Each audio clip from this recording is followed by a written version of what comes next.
Welcome to the Swiss Film Club. My name is Stefanie Wunderlin. I'm the Public Diplomacy Officer at the Consulate General of Switzerland here in Vancouver. And I'm being joined by Sophie Jarvis, the Director of Until Branches Bend, and also the two co-producers from Switzerland, Olga Lamontanara and Michela Pini. Hi, everyone, and thank you so much for joining.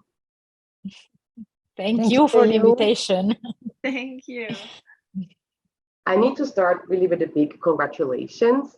The journey that this movie has made is really incredible. I'm going to read some highlights of the film. So Until Branches Bend won the Best BC Film Award at the Vancouver International Film Festival last fall. And then it also won the main award in Solothurn at the Film Festival in Switzerland. And you had several nominations for the Canadian Screen Awards. So first of all, of course, I wanna know, how does it feel to see your movie grow so much and to win so many awards? Sophie, I'll start with you. Oh, it's really a surreal experience. Just, it's my first film, it's my first feature film, and I knew it would be really hard to make and that it would take a lot of effort and a lot of collaboration. And honestly, that's what's brought us to this point, is being able to work with amazing other people like Mickey and Olga and the other producers on the film as well. I think that it just feels like a dream. I can't believe that this film that was just lived in my mind for a bit is now out there and that people are responding to it, especially around the world. It's such a special connection for me that we could make this with a Swiss co-production. And honestly, the screening we had in Solothurn was one of the most fun screenings I've ever had for the film. It's really exciting. Mm-hmm, mm-hmm. And Olga and Michela, the question also for you, how is it for you, as the Swiss co-producers, to see this movie take off in both Switzerland and in Canada? Maybe I can start by adding, to the great success of the film, that it had its world premiere also in Canada at the Toronto International Film Festival, and then it was also in other very prestigious festivals like Tallinn Black Nights in Estonia and South by Southwest in the US in Austin, Texas, and it was an amazing feeling to join Sophie for the world premiere in Toronto. It was incredible, and it was the perfect coronation for this great collaboration. And I guess we are super happy. And maybe Mickey wants to add something. Thank you. No, maybe I want to say, for us it's also great. When we were in Solothurn, to show a film that it's in English, so it's not a film in a Swiss official language, so it's not the kind of film that the public in Solothurn is used to, but they really like it. Also the jury, because we got the prize. So this was really also for us very special to co-produce a Canadian film and get one of the main prizes in Switzerland. So this was really, really great. Yeah, and this really much is a Swiss-Canadian film, right? So you are the Swiss co-production company involved. So maybe you can tell us a little bit about how did this even happen? How did this collaboration start? I don't know who's the best person to talk about that, but please just go ahead.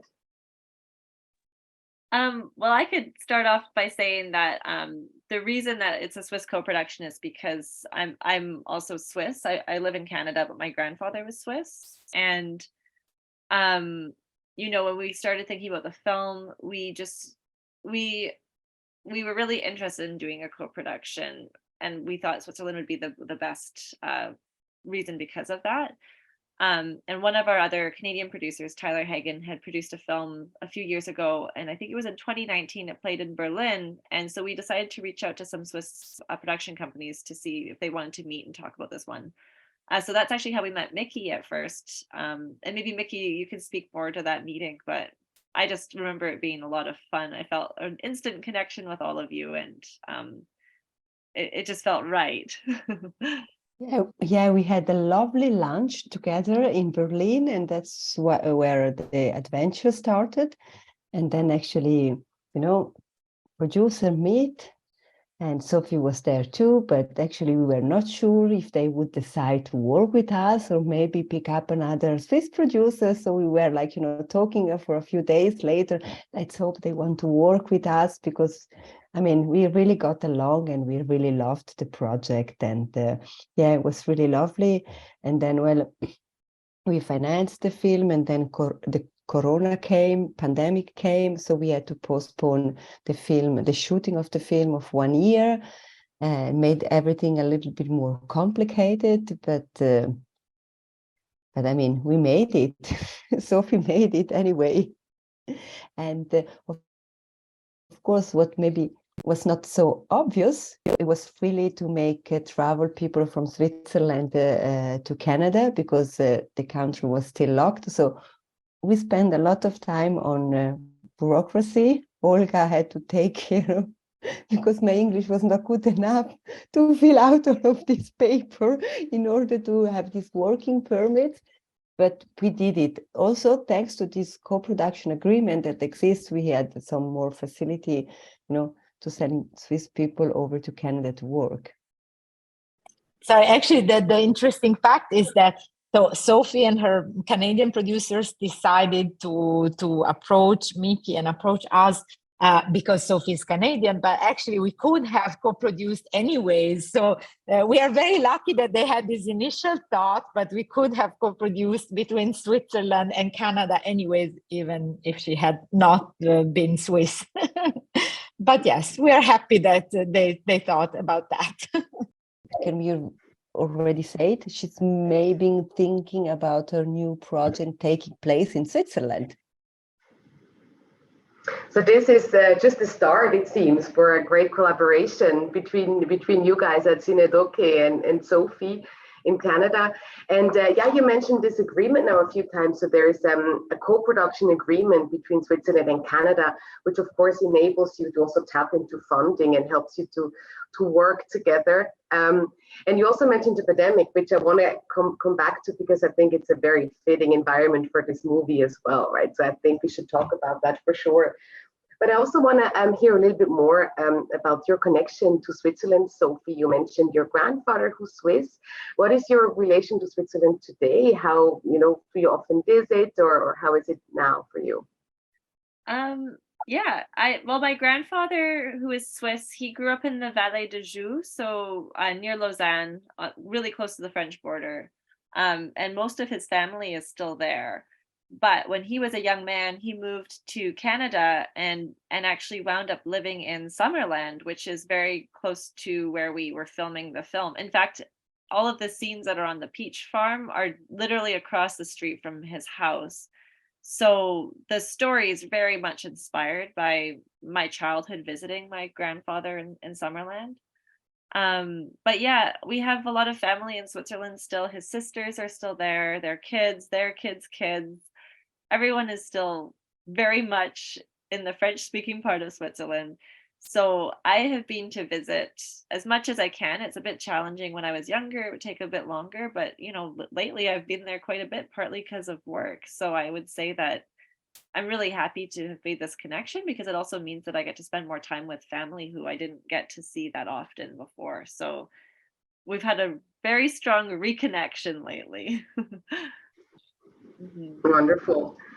And you already mentioned the place that was a big inspiration for the film. Maybe we can elaborate a little bit more on that, because you also wrote the script for the film. You're the writer as well. So how did this whole idea, the whole story come about? Yeah, well, I really was inspired by place, like visiting the Okanagan, and it's just got a really intense atmosphere, especially in the summertime. It's such a hub for fruits, cherries, peaches, pears, everything grows in these few months. It's also a big tourist destination, and it's also a really central hub for science, like learning about pests, because they've got a really great research station there too.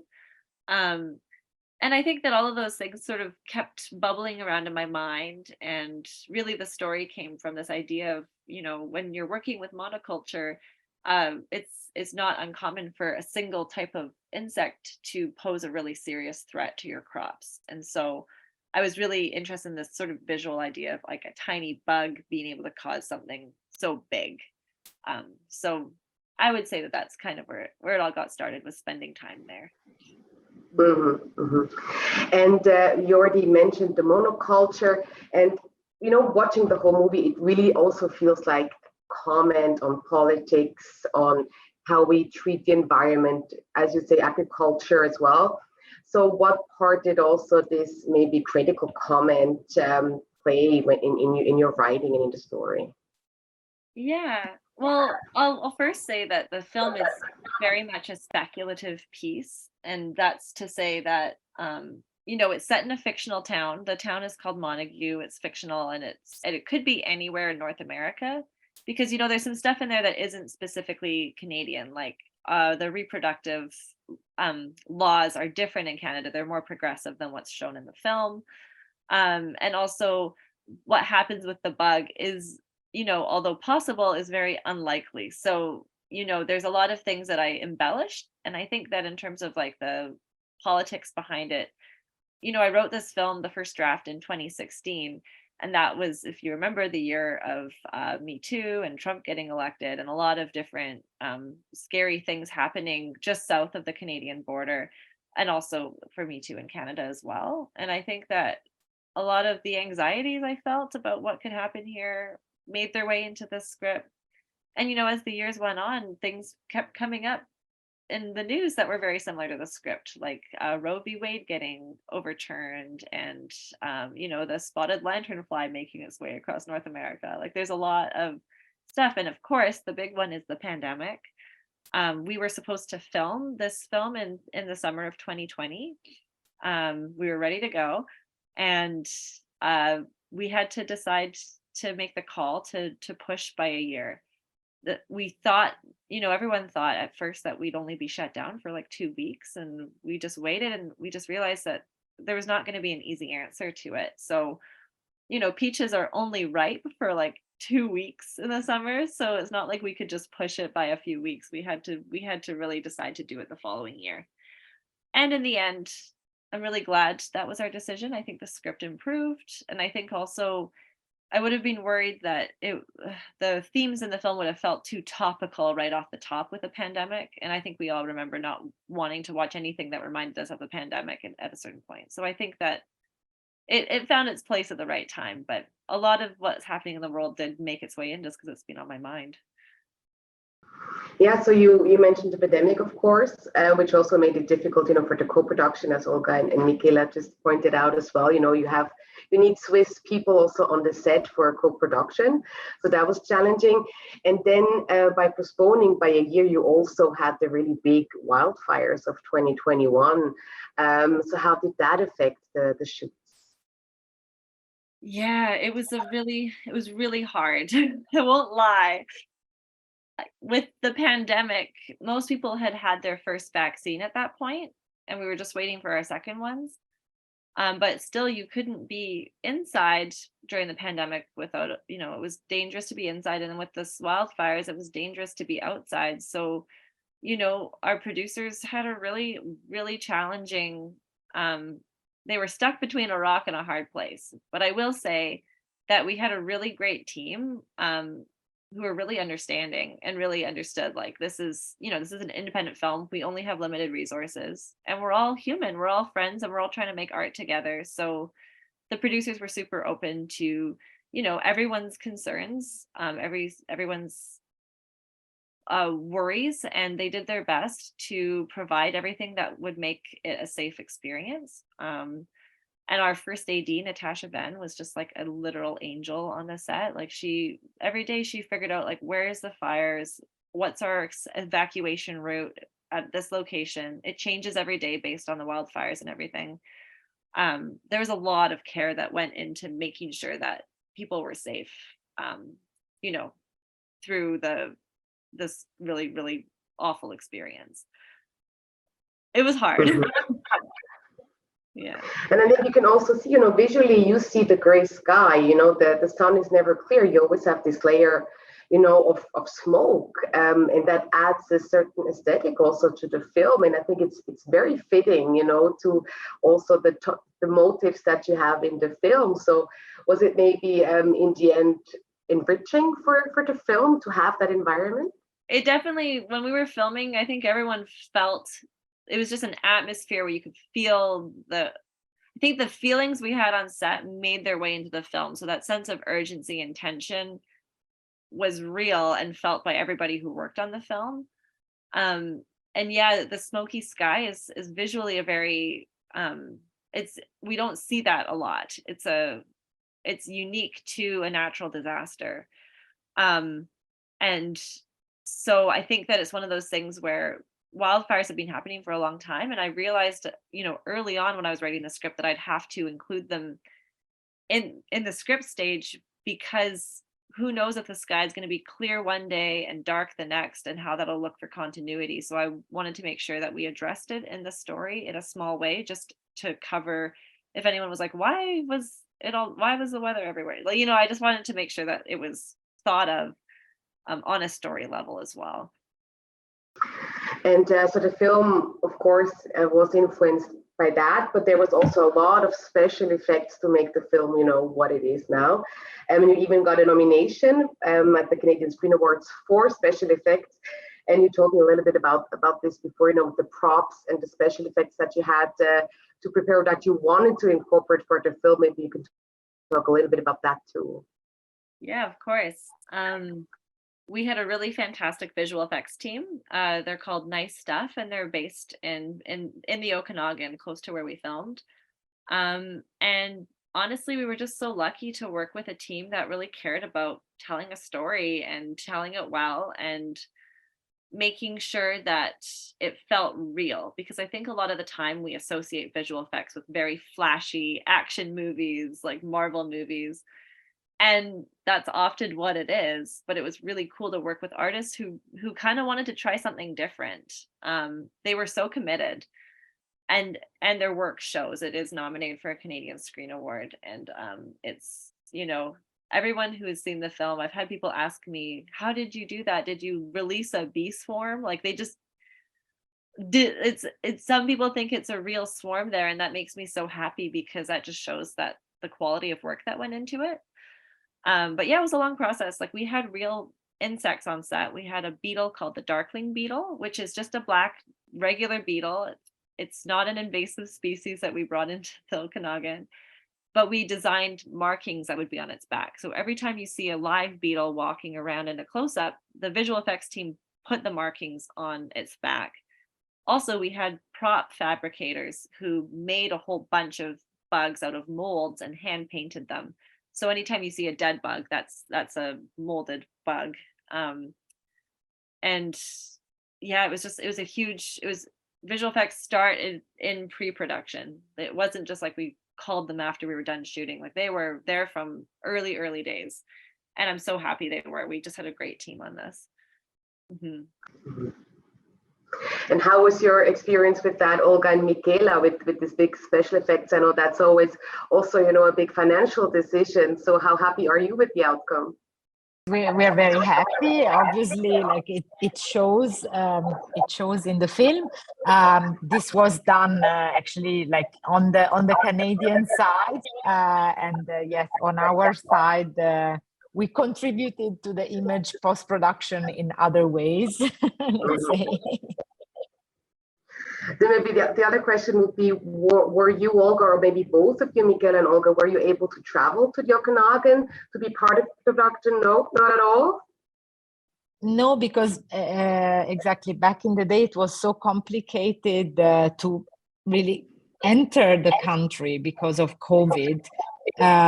It was a complicated process, and we couldn't enter without basically a work permit, or there was even still quarantine even for vaccinated people, like a 2-week quarantine. So it was just not sustainable, unfortunately, for us to go all the way with all these measures in place. We have to admit that our co-producer, the Canadian producer, they were so nice. They would do FaceTime with us the first day of shooting and everything. Maybe you don't even know, Sophie, but we look, it was they were around with the phone showing us, and it was a little bit the reality at the time during Corona. I mean, was complicated, but also it was so expensive that we thought it doesn't make sense to spend all the money to make us travel over there. We prefer to spend the money on the film, on what after you see on the screen. Okay, that's interesting to know as well. And I want to also maybe have a little outlook, because as you mentioned in the beginning, there's already the next project in the works and it's going to be filmed in Switzerland. I don't know how much you can already tell us about this, but we will be, of course, very excited to hear what you have in store for the next story. Whoever wants to start, go ahead. Yeah, well, I will also start by saying that this film took 7 years to get made. So I hope that this next one is a little sooner, but we'll have to see, because you just never know. Getting the financing put together and all that always takes time. But that housekeeping out of the way, yes, I'm just really excited to be working on a new project, and I've just been really drawn to the Alps, the Swiss Alps, and the thermal spas that exist there. So the next project is one that it's still really early days, but it's sort of a mother-daughter story that takes place in like a fictional medical thermal center in the Swiss Alps. And so I'm just starting to write it now, and we really have only just started talking about it pretty seriously quite recently. So I'm happy that Mickey and Olga seem interested and would want to jump into something else with me again after this last one. And I guess this time it won't be difficult to travel there for you, Olga and Michela. It will be right in front of your doorstep. Exactly. And will this again be like a Swiss-Canadian co-production, or are you going to be mainly producing it? Will be anyway a Swiss and Canadian co-production. Maybe we will do a 50-50 co-production this time. So we're really, really excited to see that project come to life. Hopefully we're going to be able to see it soon. Best of luck with that. And also thank you so much for taking part in the Swiss Film Club and in the Q&A today. Thank you so much, Sophie, Olga, and Michela. Thanks. Thank you, Stephanie. Thank you, Stephanie. Thank you very much for having us. Thank you so much. Bye-bye.